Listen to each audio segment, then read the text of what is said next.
Amen, amen. Bien-aimés dans le Seigneur, j'ai une exhortation, une petite exhortation que le Seigneur a voulu que nous puissions partager aujourd'hui. En fait, le même passage que le pasteur avait donné il y a 2 semaines en arrière, le passage de Jean. Jean chapitre 20, en commençant par le verset 19. Et aujourd'hui même, quand le pasteur a commencé au début, il a même parlé encore de ça. Alors, donc nous allons lire Jean chapitre 20, à partir du verset 19. La Bible déclare: le soir de ce jour, qui était le premier jour de la semaine, les portes du lieu où se trouvaient les disciples étant fermées, à cause de la crainte qu'ils avaient des Juifs, Jésus vint se présentant au milieu d'eux et leur dit: la paix soit avec vous. Le verset 20, et quand il eut dit cela, il leur montra ses mains et son côté. Les disciples furent dans la joie en voyant le Seigneur. Jésus leur dit de nouveau: la paix soit avec vous. Comme le Père m'a envoyé, moi aussi je vous envoie. Le verset 22. Après ces paroles, il souffla sur eux et leur dit: recevez le Saint-Esprit. Ceux à qui vous pardonnerez le péché, ils leur seront pardonnés, et ceux à qui vous les retiendrez, ils leur seront retenus. Le verset 24, Thomas, appelé Didyme, l'un des 12, n'était pas avec eux lorsque le Seigneur vint. Les autres disciples lui dirent donc: nous avons vu le Seigneur. Mais il leur dit: si je ne vois dans ses mains la marque des clous, et si je ne mets mon doigt dans la marque de ses clous, et si je ne mets ma main dans son côté, je ne croirai point. 8 jours après, les disciples de Jésus étant de nouveau dans la maison, et Thomas se trouvait avec eux. Jésus vint, les portes étant fermées, se présentant au milieu d'eux et leur dit: la paix soit avec vous. Puis il dit à Thomas: avance ici ton doigt et garde mes mains. Avance aussi ta main et mets-la dans mon côté, et ne sois pas incrédule, mais crois. Thomas lui dit: mon Seigneur et mon Dieu. Jésus lui dit: parce que tu m'as vu, tu as cru. Heureux ceux qui n'ont pas vu et qui ont cru. Alléluia. Bien-aimés dans le Seigneur a voulu que nous puissions revenir sur ce même passage. Parce que vous voyez, la parole de Dieu, c'est comme une mine interminable. Le même verset, vous pouvez trouver plusieurs choses à la fois, bien-aimés dans le Seigneur. Après la résurrection, après la mort de Jésus à la croix, les disciples ont vu comment le Seigneur était cloué. Ils ont expérimenté cet événement-là qui avait vraiment bouleversé leur vie, qui avait bouleversé leur quotidien. Et après ces événements-là, donc Jésus-Christ qui était leur maître n'était plus.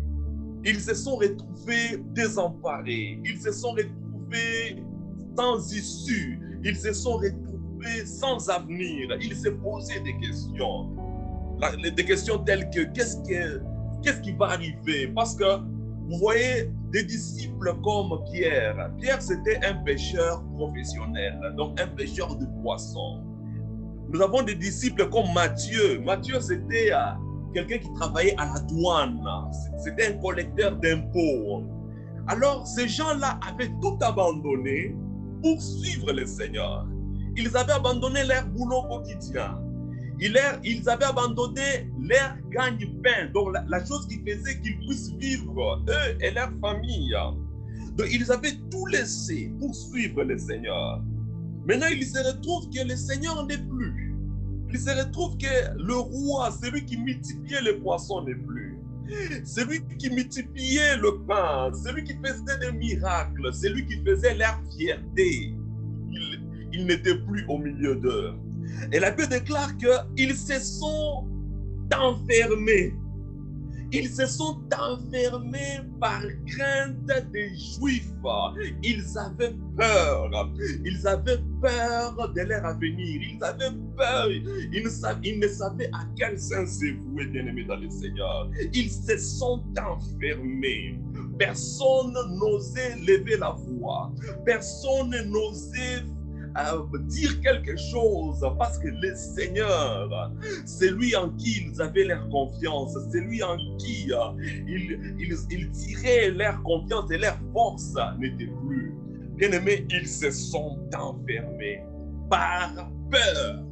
Ils se sont enfermés à cause de la crainte, bien-aimés dans le Seigneur. Je ne sais pas quelle est la crainte que chacun d'entre nous a aujourd'hui, comme les disciples. Nous vivons aujourd'hui beaucoup de craintes par rapport à notre vie, par rapport à notre lendemain, par rapport à la situation sanitaire, qui traverse le monde. Il n'y a aucun continent qui est épargné, bien-aimé dans le Seigneur. Les gens ne savent pas à quel sens se vouer. Les mesures sanitaires changent à chaque jour. Alors nous vivons dans des peurs. Peut-être tu es en train de vivre une peur par rapport à ton emploi. Tu vis une peur par rapport à l'avenir de tes enfants. Tu es en train de vivre une peur par rapport à ton avenir parce que tu ne sais pas. Peut-être tu as des dettes. Tu te poses des questions. Comment est-ce que je vais faire pour payer mes dettes? L'hypothèque, ainsi de suite.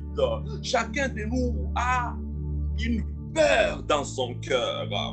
Mais nous avons des peurs à des dimensions différentes, bien-aimés dans le Seigneur. Mais dans ce jour-là, les disciples, ils étaient dans la peur.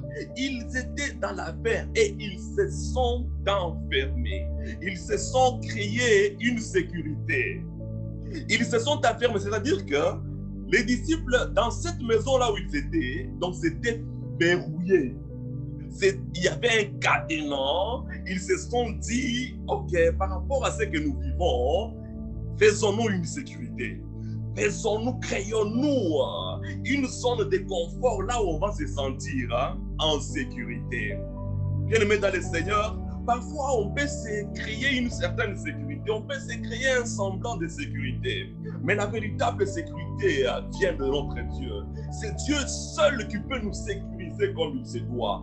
Les disciples étant enfermés par crainte, même les disciples qui étaient courageux, les disciples courageux comme Pierre, ce jour-là, tout le monde était en train de trembler.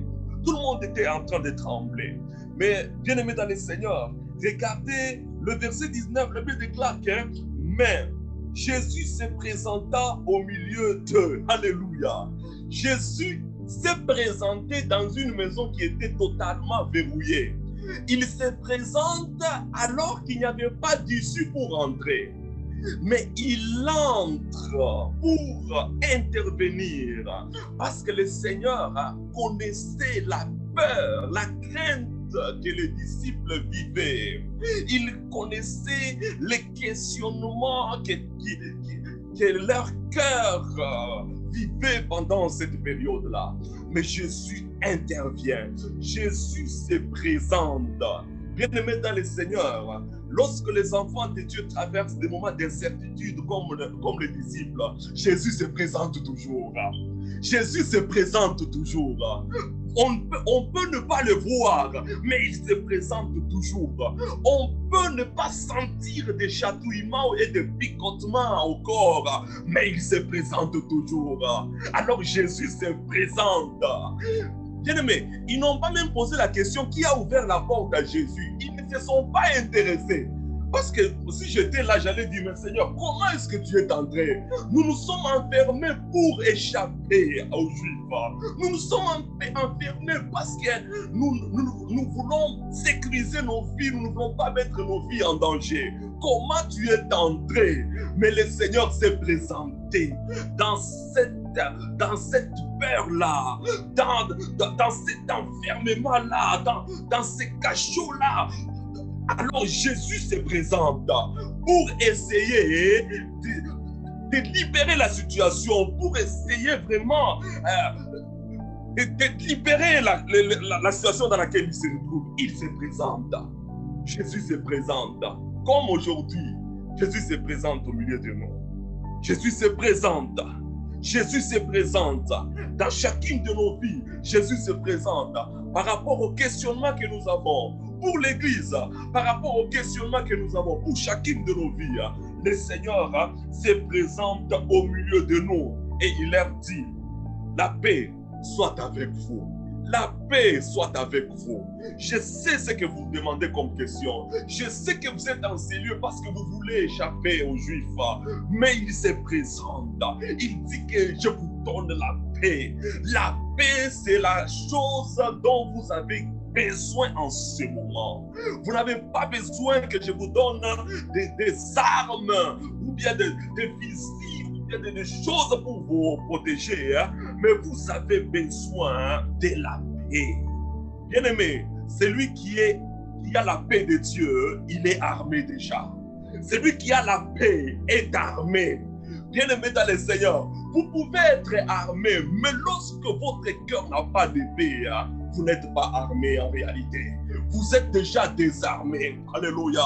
Lorsque David se présente devant Goliath, un petit garçon, il voit un homme qui était armé jusqu'aux dents. Mais par rapport à un garçon qui avait l'assurance, qui avait la paix de Dieu en lui, il dit que non, aujourd'hui là, je vais te couper la tête. Aujourd'hui là, le Dieu d'Israël que tu as insulté, il va te livrer entre mes mains. Oh bien-aimé dans le Seigneur, la paix est tellement importante dans ce monde. La paix, Jésus dit, je vous donne ma paix. La paix soit avec vous. La paix soit avec vous. Ne vous posez pas de questions. Recevez la paix. Recevez la paix. Et le verset 20, et quand il lut cela, il leur montra ses mains de son côté. Les disciples furent dans la joie en voyant le Seigneur. Et Jésus leur dit de nouveau, la paix soit avec vous, comme le Père m'a envoyé. Moi aussi je vous envoie. Et au verset 22, quelque chose d'important. Après ces choses, il souffla sur eux et leur dit, recevez le Saint-Esprit. Recevez le Saint-Esprit. Bien-aimés dans le Seigneur, il y avait déjà une promesse qui devait être accomplie. C'est le jour de la Pentecôte. Jésus avait dit que je vous enverrai un autre consolateur. C'était une promesse qui était au futur. Je vous enverrai. Lorsque le Père vous enverra. Et à un moment même, dans le livre d'Actes des Apôtres, chapitre 1, la Bible déclare que Jésus leur disait que restez à Jérusalem jusqu'à ce que vous serez remplis du Saint-Esprit, jusqu'à ce que vous serez revêtus de la puissance d'en haut. Vous voyez que tous ces verbes se trouvent au futur. Donc c'était une promesse qui devait être accomplie au futur. Mais lorsque Jésus vint au milieu, il a accompli cette promesse en portion. Il dit que non, ces gens, à cause de la peur qu'ils ont, je ne peux pas attendre seulement la Pentecôte parce qu'ils ont besoin d'un tonus, d'un stimulus, de quelque chose qui pourra venir les fortifier avant d'arriver à la Pentecôte. Parce qu'il y avait des jours qui séparaient ces jours-là jusqu'à la Pentecôte. Non, le Seigneur a dit non. Si je laisse ces gens dans cet état-là, ça pourra être catastrophique. Alors, ils ont besoin de quelque chose. Le Saint-Esprit qui devait descendre le jour de la Pentecôte, il descendra. Mais aujourd'hui, un avant-goût d'abord. Ils ont besoin d'un avant-goût. Ils ont besoin d'un avant-goût. Et la Bible déclare, Jésus souffla sur eux. Jésus souffla sur eux dans cette situation-là, dans cette chambre où ils s'étaient enfermés, dans cette peur, dans cette crainte-là. Le Seigneur souffla sur eux et leur dit, recevez le Saint-Esprit. Recevez le Saint-Esprit pour vous fortifier, pour vous donner la force d'affronter ces moments d'incertitude, pour vous donner la force d'affronter ces moments de questionnement, pour vous permettre, pour vous donner la force d'arriver jusqu'à la Pentecôte. Vous avez besoin du Saint-Esprit. Bien-aimé, de ce moment jusqu'à la réalisation de ta promesse, tu as besoin du Saint-Esprit pour arriver à la promesse. La promesse était la Pentecôte. Mais ce jour-là, le Seigneur à regarder que non, ils ont besoin de quelque chose. Ils ont besoin de quelque chose pour arriver à la Pentecôte. Alors il leur dit, recevez le Saint-Esprit. Recevez le Saint-Esprit parce que vous en avez besoin. Vous en avez besoin. Je suis là. Je suis avec vous. Dans vos peurs, je suis avec vous. Alors le Seigneur te dit ce matin qu'il est avec toi dans les peurs qui tracassent ton cœur, dans les peurs qui t'animent en ce moment. Le Seigneur est avec toi. Le Seigneur est avec toi. Et le Seigneur est en train d'intervenir dans cette situation-là. Ça peut être par rapport à ta famille, par rapport à tes enfants, par rapport à ton travail, par rapport à ta santé. Tu te poses beaucoup de questions. Tu te demandes comment est-ce que mes lendemains seront? Comment est-ce que je vais arriver à faire ceci et cela? Comment est-ce que demain, lorsque je vais me réveiller, comment est-ce que j'arriverai à faire face à cette situation? Alors le Seigneur, il dit, recevez le Saint-Esprit. Recevez le Saint-Esprit. Le Saint-Esprit, c'est celui qui nous donne la capacité de tenir contre vents et marées. C'est le Saint-Esprit qui nous donne la capacité de transcender les circonstances fâcheuses de nos vies. C'est le Saint-Esprit qui nous donne la capacité d'endurer et de faire face à l'assaut de l'ennemi, de faire face aux puissances des ténèbres, de faire face à tout ce que l'ennemi est en train de jeter contre nous. Le Saint-Esprit de Dieu, nous avons besoin d'un revêtement de la puissance d'en haut. C'est le moment que nous traversons, c'est un moment de beaucoup d'incertitudes. Lorsqu'on se réveille, on se demande comment est-ce que demain sera, comment mon demain sera. Mais bien aimé dans le Seigneur est avec toi. Le Seigneur est avec toi. Pour ton mariage, le Seigneur est avec toi. Ne te pose pas de questions. C'est pourquoi il y a un chant qui dit que parce qu'il vit, je n'ai rien à craindre. Parce que mes lendemains sont assurés entre ses mains. Parce qu'il vit, parce que le Seigneur vit, je n'ai rien à craindre. Alors, fais écarter tes peurs. Et bien aimé dans le Seigneur, dans le livre de Job, chapitre 3, le verset 25, la Bible dit que ce que je crains, c'est ce qui m'arrive. Ce que je redoute, c'est ce qui m'atteint. Bien aimé dans le Seigneur ne veut pas que nous puissions rester dans nos peur et dans nos craintes. Pourquoi avoir peur? Parce que le Seigneur est là. Pourquoi avoir peur? Parce que celui qui a créé le ciel et la terre est avec toi. Celui qui maîtrise même le flot de la mer. Celui qui maîtrise même les temps et les circonstances. Il est avec toi dans la barque. Il est avec toi. Il est avec toi. N'ayez pas peur, bien-aimé. N'ayez pas peur. N'ayez pas peur. Lorsqu'une situation s'élève, dis à cette situation-là que mon Seigneur est vivant. Que mon Seigneur est vivant. Mon Dieu est grand. Mon Dieu est grand. Parle même à toi-même. Dis à cette peur-là, tu dois me quitter. Parce que mon Seigneur est vivant. Mon Dieu est vivant. Celui qui dit un mot et la chose arrive est avec moi. Celui qui ordonne et la chose s'accomplit, il est avec moi. Il ne le maître des temps et des circonstances. Bien-aimé, le Dieu que nous servons, c'est celui qui connaît aujourd'hui, qui connaît aussi demain. Il maîtrise les événements actuels. Il maîtrise aussi les événements à venir. Alors c'est pourquoi nous devons lui faire totalement confiance. Nous devons faire confiance tellement à notre Dieu. Le Seigneur est intervenu dans une chambre qui était enfermée parce qu'il y avait un besoin. Il y avait un besoin.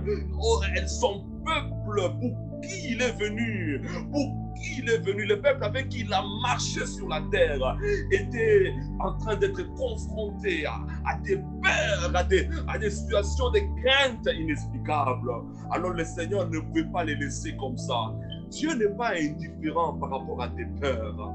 Dieu n'est pas indifférent par rapport aux craintes que tu connais en ce moment. Dieu n'est pas indifférent. Dieu n'est pas indifférent. Il se présente et il est déjà là. Il ne va pas se présenter dans le futur, mais il est déjà là. Même pour l'Église, ce moment d'incertitude, ce moment de peur, ce moment où on se pose des questions, comment sera? Nous devons faire confiance en Dieu.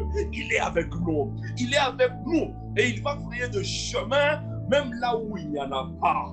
Il va frayer de chemin même là où il n'y en a pas. La Bible déclare que c'est lui qui fraye des chemins dans les déserts et même de fleuves dans la solitude. Alléluia. Oh, c'est pourquoi chez nous on l'appelle Bandangila. On l'appelle Bandangila. C'est-à-dire que c'est celui qui fraye de chemin même là où il n'y en a pas de chemin. Alléluia.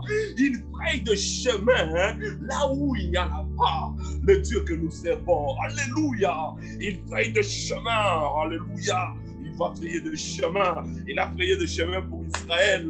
Lorsqu'ils étaient devant la mer rouge, les pharaons venaient derrière.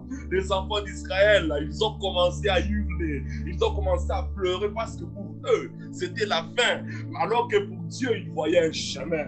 Dieu voyait un chemin. Même au milieu de la mer, ils arrivent encore devant le Jourdain. Lorsqu'ils voyaient encore, ils voyaient leur fin. Mais Dieu voyait un chemin. Là où tu vois ta fin, Dieu voit un chemin.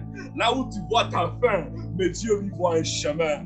Là où tu vois ta fin, Dieu voit un chemin. Il y a un chemin. Il y a un chemin qui se crée ce matin dans le nom de Jésus. Dans le nom de Jésus, il y a un chemin qui se fraye. Il y a un chemin qui te fraye pour ta vie personnelle, pour l'Église, pour cette communauté, pour ce pays. Il y a un chemin qui se fraye. Il y a un chemin qui se fraye dans le nom puissant de Jésus. Alléluia. Oh, gloire au Seigneur Jésus-Christ. Bien-aimé dans le Seigneur, en ce moment, nous allons prier. Tu vas dire au Seigneur, Père, je me remets entre tes mains. Dis à Dieu même tes peurs, tes craintes. Dis, Seigneur, j'ai peur d'une chose. Souvent, je me pose des questions par rapport à cette situation. Je me pose des questions par rapport à mon business. Je me pose toujours des questions par rapport à l'avenir de mon enfant. Mais Seigneur, je sais que tu as la maîtrise de la situation. Je place ma confiance encore en toi parce que je sais que tu vas te manifester. Je sais que tu es avec moi et tu vas te glorifier. Alors commence à parler au Seigneur. Parle seulement au Seigneur. Dis-lui tes peurs. Dis-lui tes craintes. Dis-lui tes craintes. Oh, alléluia. Dis-lui les questions qui te viennent toujours à l'esprit. Les choses qui te viennent toujours à l'esprit. Les craintes que tu as toujours eues. Alléluia. Chacun de nous a ces craintes-là. Chacun de nous a ces craintes, bien-aimé dans le Seigneur. Dis au Seigneur, parle-le, parle-le. Peut-être c'est ton enfant, peut-être c'est ta santé, peut-être ce sont les dettes que tu as contractées, peut-être c'est une situation personnelle que toi-même tu connais. Alors dis au Seigneur, pour ton mariage, peut-être tu prépares un mariage, peut-être tu dois te marier, mais dis au Seigneur, dis-le, dis tes craintes. Dis tes craintes, parle de tes craintes devant Dieu. Alléluia. Oui, Père de gloire, nous venons auprès de toi, source de vie intarissable. Toi qui s'est présenté au milieu des disciples, tu t'es présenté dans les craintes qu'ils avaient, dans les peurs qu'ils avaient, les questionnements qu'ils avaient. Seigneur, tu es intervenu. Tu es intervenu pour leur faire voir que tu étais là et tu maîtrisais les choses, tu maîtrisais les événements, tu maîtrisais, Seigneur notre Dieu, les circonstances. Ô Père éternel, que les disciples étaient en train de traverser ce jour-là. Oui, Père, nous venons auprès de toi. Je viens lever, Seigneur, mon bien-aimé, ma bien-aimée, nous tous qui sommes connectés en ce moment devant ton trône de grâce. Seigneur, viens apaiser nos cœurs, nos craintes. Viens apaiser nos craintes, Seigneur. Nous avons besoin de toi. Oh, de la même manière que tu es venu pour secourir les disciples dans leur moment d'incertitude, tu interviens aussi dans chacune de nos vies ce matin. tu interviennes dans chacune de nos vies. Oh Père de gloire, Dieu compatissant et miséricordieux, toi qui es là, la colère et qui est riche en bonté, nous te faisons pleinement confiance, Seigneur. Nous te faisons pleinement confiance, même pour l'Église. Seigneur, tu es capable de frayer un chemin. C'est pendant des moments comme ça que la gloire de Dieu éclate. Lorsque l'ennemi ferme une voie, une autre s'ouvre. Lorsque l'ennemi, oh Dieu, bouche un trou, il y a un autre trou qui va se créer. Oui, Père éternel, Élie qui était au torrent des Kérites et qui mangeait le pain que lui apportaient les corbeaux, la Bible déclare qu'à un moment, les torrents des Kérites a séché, les torrents avaient séché, et Seigneur, tu lui as dit que va s'arrêter. J'ai ordonné à une veuve de te nourrir. Oh, lorsqu'un chemin se ferme, lorsqu'il y a une voie qui se ferme, tu ouvres toujours une voie. Alléluia. Les torrents ont séché, tu as ouvert une voie. Tu as ouvert une voie chez une veuve de Sarepta. Tu as ouvert une voie pour ton serviteur. Alléluia. Frère, un chemin, Seigneur. Ouvre une voie pour chacun d'entre nous. Alléluia. Pour l'église de Christ roi. Frère, un chemin, Seigneur. Frère, un chemin, Père. Dans le nom de Jésus. Alléluia. Merci, Seigneur, pour le Saint-Esprit que tu envoies encore ce matin pour nous fortifier. Oh, je reçois sa grâce, je reçois le Saint-Esprit, le vision de ton esprit, afin de continuer à croire, afin de continuer à espérer, afin de continuer, ô Éternel, à marcher parce que le chemin est long. J'ai besoin de ton esprit, de la même manière que tu avais soufflé sur les disciples en disant, recevez le Saint-Esprit. Tu souffles sur nous ce matin. Souffle, souffle, souffle. Au nom de Jésus. Oh, au nom de Jésus. Tu souffles sur chacun de nous. L'espoir est né. L'espoir est né encore ce matin. L'espoir est né parce que tu es avec nous. Alléluia. Gloire et louange à toi, les soleils de la justice. Gloire et louange à toi, les seigneurs des seigneurs et les rois des rois.